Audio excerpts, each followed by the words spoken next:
assalamu aleykum wa rahmatullahi taala wa barakatuhu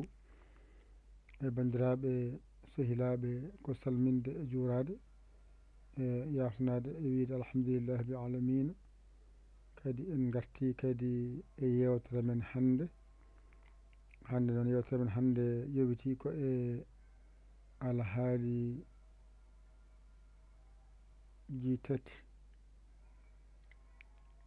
holno neɗɗo andirta alkule holno neɗɗo andirta alkule nde masirte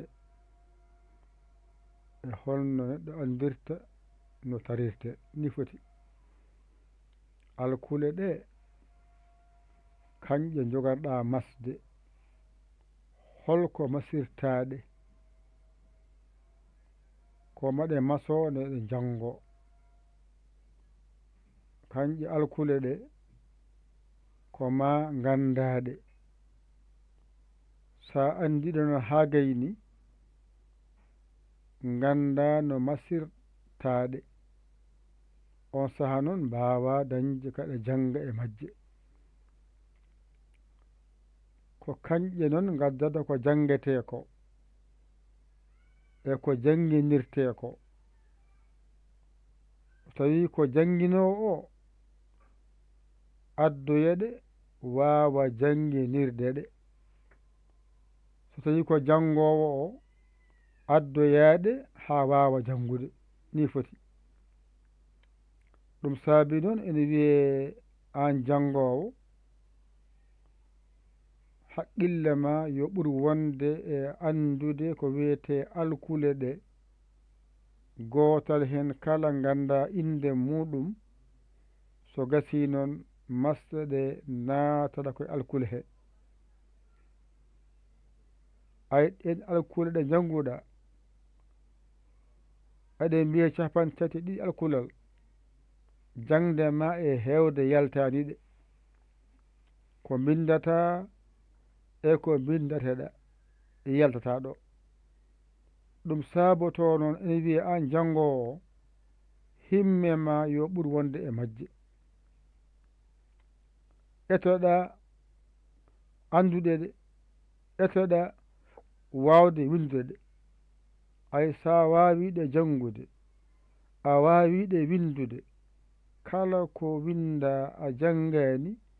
andu kanƴe goni ɗiggani a habrama ko jangete e majje ko heewani nafata noon an jangowo o teskuyema wona e ko kalatoɗa ko mbasa heppude mbasa heñade kadi mbasa jiirodirde e jangde ma nde jangata hoto heɗo wiyoɓe ɗum ɗo kay en jangi ɗum en jangiti ɗum mbaɗake mbata ɗum ko ɓennetake sa ɓenni hijjude to paɗa koye jangude nden noon ko jangete ko heɓete koye alkule he wadde kala alkulal ngal jangata hoto jaaɓi yawtude alkulal ngal taw ngal ɗiggani alkulal ngal gandano masirte yeeso nano hakkude ni foti ni masirte tati yeeso caggal hakkude masde ɗe sahaɗe keeda yeeso masde ɗe walla sahaɗe keeda caggal masde ɗe walla sahaɗe lomba hakkude ni foti ardi heddo noon ɗo fooɗata e ɗo fooɗata ko siddata e siddata ɗum ɗo woni ko jangata jamma e ñalawma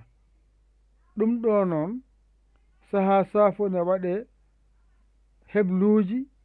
ha mbawa heblade hen kadi ha mbawa heblude hen woɓɓe an kebloɗa hen kebla hen woɗɓe yo Allah hokken nande e famde ko ɗum kadi yino tongu tan tongal taɓɓere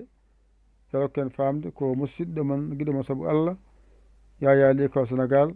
alhamdulillahi rabbil alamina on jarama wassalam